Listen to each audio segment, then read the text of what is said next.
और भाजपा के बैंक के अंदर 150 करोड़ रुपए 2009 के बाद में आए और कांग्रेस के बैंक अकाउंट के अंदर जमा 221 करोड़ रहे।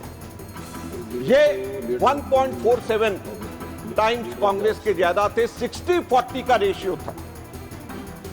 2014 के बाद भी यह रेशियो 60-40 का रहा। अब उसके बाद 5 साल भाजपा आती है। 2014 में भाजपा के बैंक अकाउंट में 295 करोड़ रुपए थे। 2019 में 295 से ये जंप करके कितना हो गया? 3,562 करोड़ रुपए केवल 5 वर्षों के अंदर।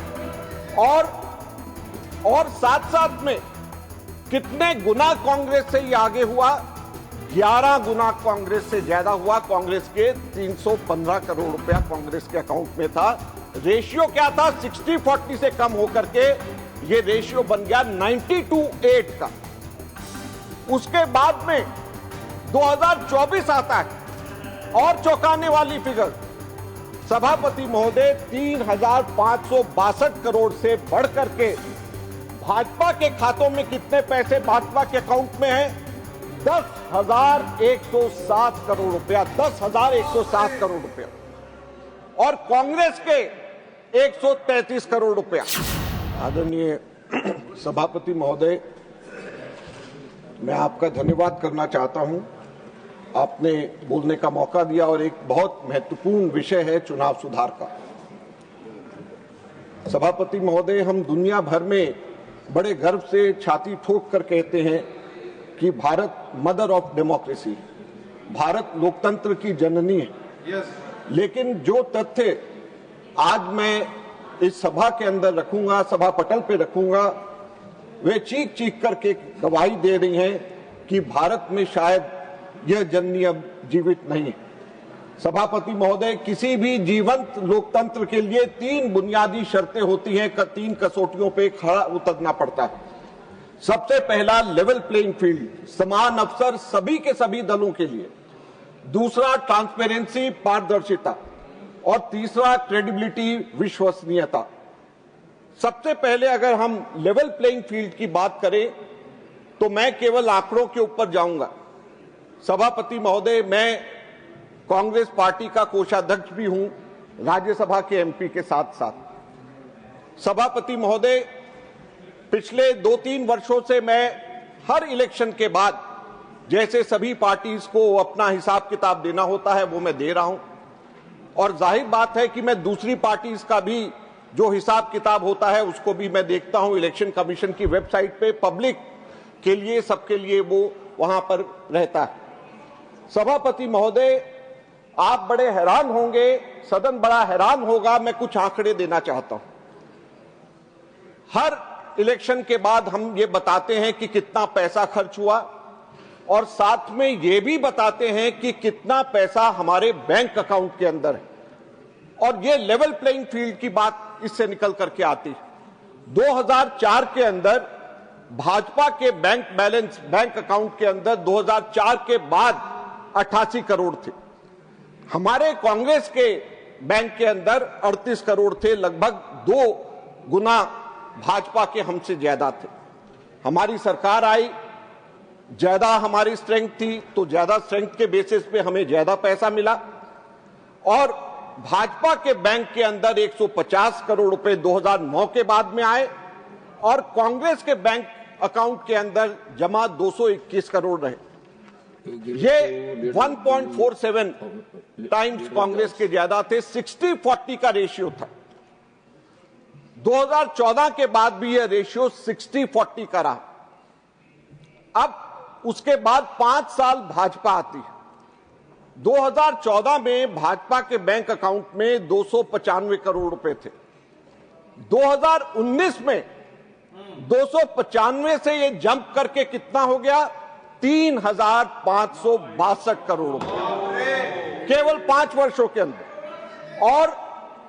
और साथ साथ में कितने गुना कांग्रेस से ये आगे हुआ? 11 गुना कांग्रेस से ज्यादा हुआ। कांग्रेस के 315 करोड़ रुपया कांग्रेस के अकाउंट में था। रेशियो क्या था? 60-40 से कम होकर के ये रेशियो बन गया 90:8 का। उसके बाद में 2024 आता है और चौंकाने वाली फिगर, सभापति महोदय 3,562 करोड़ से बढ़कर के भाजपा के खातों में कितने पैसे भाजपा के अकाउंट में है? 10,107 करोड़ रुपया, 10,107 करोड़ रुपया, और कांग्रेस के 133 करोड़ रुपया। 75 गुना भाजपा के पास में कांग्रेस से ज्यादा पैसे बैंक अकाउंट के अंदर हैं। तो किस तरीके से लेवल प्लेइंग फील्ड है, किस तरीके से विपक्ष जो है सत्ताधारी पार्टी का मुकाबला करेगी। और रेशियो क्या है? 99:1 का रेशियो।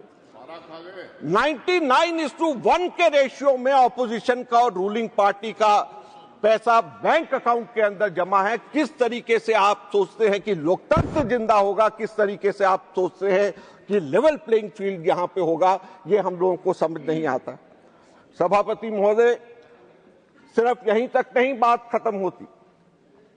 2024 के चुनाव से पहले 16 मार्च को चुनाव डिक्लेयर हुआ और उससे एक महीना पहले 13 फरवरी को कांग्रेस के सारे खाते फ्रीज हो जाते, सारे खाते सील हो जाते, और इलेक्शन कमीशन को हम लिखते हैं, कोई जवाब उसका नहीं आता। इनकम टैक्स डिपार्टमेंट कांग्रेस को 210 करोड़ रुपए का नोटिस देता और 210 करोड़ का नोटिस देता है, सारे खाते सील हो जाते हैं, चुनाव डिक्लेयर हो जाता। उसके बाद हमारे बैंक अकाउंट से 135 करोड़ रुपया इनकम टैक्स अपने आप बाहर निकाल लेती है, और उसके बाद में हमारे खाते 23 मार्च को खुलते हैं, जबकि इलेक्शन डिक्लेयर 16 मार्च को हो चुका है। हम लोग किस तरीके से इलेक्शन की तैयारी करेंगे, किस तरीके से प्रमुख विपक्षी दल इलेक्शन की तैयारी करेगा? लोकतंत्र की रक्षा करना हम सबका फर्ज। सरकार को एम्प्लॉयमेंट देना है, सरकार को डिफेंस का भी ध्यान रखना है, एक्सटर्नल अफेयर्स का भी ध्यान रखना है, नौकरियां भी देनी है, लोगों को खाने का भी देना है, लेकिन सरकार का सबसे बड़ा काम लोकतंत्र की रक्षा करना भी होता है। लेकिन उसके अंदर यह सरकार पूरी तरीके से विफल हो गई है। क्यों? क्योंकि एजेंसीज इस तरीके से डायरेक्ट किया जाता है। मैंने कोषाध्यक्ष होने के नाते मैंने बिजनेसमैन से बात करी, बड़े इंडस्ट्रियलिस्ट से बात करी, उनका यह कहना है कि कांग्रेस के समय में तो हम 60-40 के रेशियो में हम कर लेते थे, अब 90-10 को छोड़िए 95-5% के रेशियो के ऊपर भी हम लोग आपको नहीं दे सकते। हम लोग जैसे ही देते हैं हमारे पीछे ईडी और आईटी लग जाती है, हमारे को कोई काम नहीं करने। तो किस तरीके से हमारे देश के अंदर लोकतंत्र जिंदा रहेगा? आपने सभापति महोदय हमारे को कहा कि हम लोग अपने रूल्स के अंदर, मर्यादा के अंदर रह करके हम लोग अपनी बात करें, लेकिन जब पारदर्शिता की बात होती है तो बहुत महत्वपूर्ण बात, हरियाणा के अंदर चुनाव हुए, 5 अक्टूबर को इलेक्शन कमीशन ने रात को देर रात डेटा रिलीज किया कि 61.19% की पोलिंग हुई। 6 अक्टूबर को अगले दिन वो 61.19% बढ़ करके 65.65% हो जाता। और जब इलेक्शन की काउंटिंग होती है तो ये 68% हो जाता। सभापति महोदय, 61% से 68%, 7% काउंटिंग के अंदर और पोलिंग डे के अंदर वोट परसेंटेज एकदम से कैसे बढ़ गई? कोर्ट जाया जाता। कल मैंने अमित शाह जी की स्पीच लोकसभा वाली सुनी। उन्होंने कहा कि 45 दिन के बाद कोर्ट से आप आदेश करवा लीजिए, 45 दिन के अंदर अंदर हो जाएगा। लेकिन इसके अंदर 10 दिसंबर को पंजाब हरियाणा हाई कोर्ट ने आदेश दिया इलेक्शन कमीशन को कि आप सीसी फुटेज सारी की सारी रिलीज करिए। लेकिन 20 दिसंबर को सीसीटीवी फुटेज रिलीज करने की जगह 10 दिन के अंदर अंदर सेंट्रल गवर्नमेंट ने 93(2) का रूल चेंज करके हमेशा के लिए मना कर दिया कि अब ये सीसीटीवी फुटेज हम नहीं दे सकते। तो क्या ये ट्रांसपेरेंसी? जब कोई गलत कार्य नहीं हुआ तो क्यों छुपाया जा रहा है? हाई कोर्ट के ऑर्डर्स को क्यों इस तरीके से दबाया जा रहा है?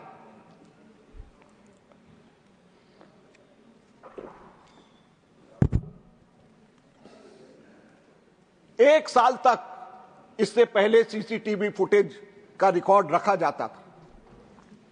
उस एक साल की अवधि को कम करके 45 दिन कर दिया गया। कल अमित शाह जी कह रहे थे कि 45 दिन के अंदर कोई जाकर के इलेक्शन पिटीशन फाइल करे और कोर्ट से आदेश ले आए। हमने तो नहीं रोका, लेकिन इसके अंदर एक कैच है। इलेक्शन पिटीशन मेरे भी खिलाफ 2 बार हुए हैं, मैंने भी 1 बार खिलाफ में डाला है। 45 दिन का डेडलाइन इलेक्शन पिटीशन फाइल करने का होता है और 99.9% टाइम्स पे टेक्निकल ग्राउंड्स के ऊपर इलेक्शन पिटीशन के ऊपर ऑब्जेक्शन लगता है। और जैसे ही टेक्निकल ग्राउंड्स के ऊपर ऑब्जेक्शन लगता है, कई साल ये इलेक्शन पिटीशन चला जाता है और 45 दिन की बात छोड़िए, 1 साल के अंदर भी उसका फैसला नहीं हो सकता और वो डायरेक्शंस हाई कोर्ट या दूसरी कोर्ट्स नहीं दे सकती। तो किस तरीके से हम ये उम्मीद करेंगे कि ट्रांसपेरेंसी रहेगी, लोगों की शिकायत होगी तो कहां पे जाएंगे? यही नहीं, दूसरा एक उदाहरण कर्नाटक के अलंग का मैं देना चाहूंगा। सभापति महोदय, अलंग विधानसभा के अंदर दिसंबर 2022 से फरवरी 2023 के बीच 6018 मतदाताओं के नाम के हटाने के आवेदन आते। बाद में यह पता चला, जब कंप्लेंट हुई, सीआईडी ने जांच किया कि 5994 आवेदन जाली है। 6018 में से 5994 ये किसके नाम थे? ये दलित और अल्पसंख्यकों के नाम थे। सीआईडी ने जांच शुरू कर दी। चुनाव आयोग से सिर्फ एक छोटी सी जानकारी मांगी कि जिन कंप्यूटर से ये फर्जी फॉर्म भरे गए थे उनका आईपी एड्रेस और पोर्ट नंबर दीजिए। सीआईडी ने 1 बार नहीं, 2 बार नहीं, कई बार इलेक्शन कमीशन को लिखा, लेकिन इलेक्शन कमीशन से कोई जानकारी नहीं आई। बाद में एसआईटी गठित हुई तो यह पता चला 80 रुपए प्रति वोट काटने का धंधा चल रहा था और चुनाव आयोग पुलिस की मदद करने की बजाय जांच को ब्लॉक कर रहा था। क्या वोट चोरों को बचाना ही अब चुनाव आयोग का काम रह गया? सभापति महोदय, मैं किसी एक व्यक्ति की बात नहीं कर रहा। पूरे के पूरे चुनाव आयोग को अपनी विश्वसनीयता बनानी पड़ेगी, क्रेडिबिलिटी बनानी पड़ेगी। अगर क्रेडिबिलिटी और विश्वसनीयता नहीं अक्षुण्ण रखी जाएगी तो लोकतंत्र खत्म हो जाएगा, लोकतंत्र मर जाएगा। अगर अंपायर ही एक टीम की जर्सी पहन लेगा तो दूसरी टीम क्या करेगी?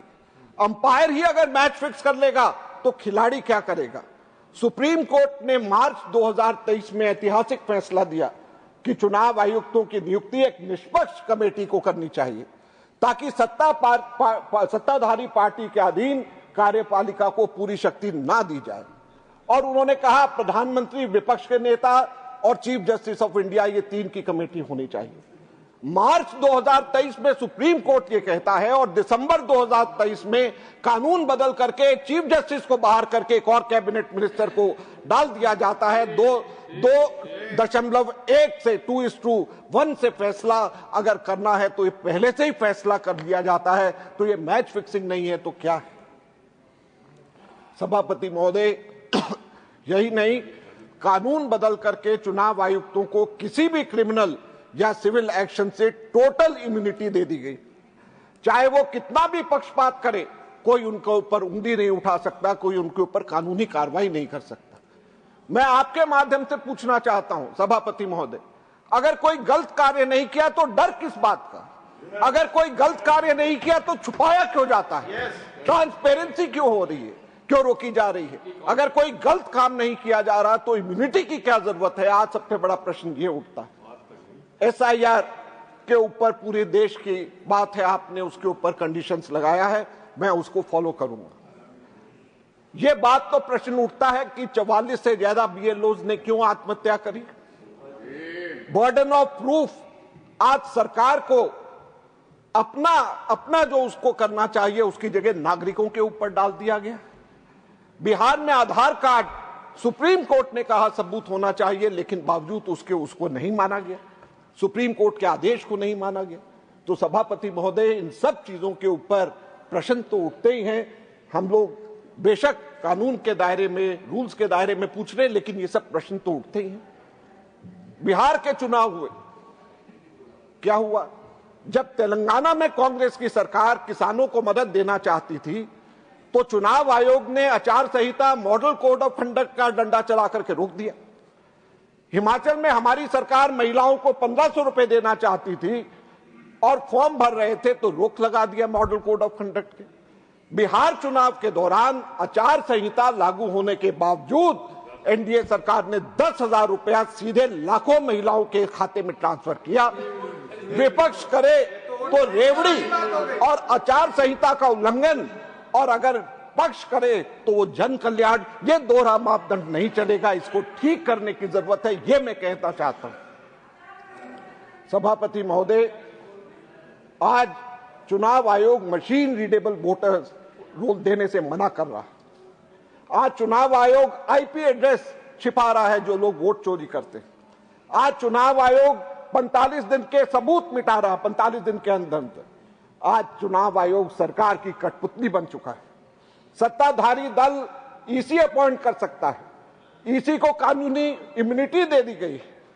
अगर लोकतंत्र के इन तीनों स्तंभों में समान अवसर, पारदर्शिता और विश्वसनीयता को नहीं बचाया गया तो यह सदन सिर्फ एक इमारत बनकर के रह जाएगा। आप इसे लोकतंत्र का मंदिर कहेंगे, लेकिन रह जाएगा ये केवल ढांचा, क्योंकि इस मंदिर में ना तो कोई भगवान बसेंगे, ना होगा कोई देवी देवता, रह जाएगा केवल ढांचा।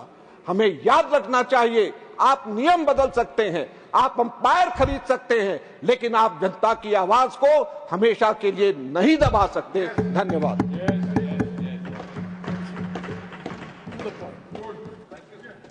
डॉक्टर सुधांशु त्रिवेदी जी।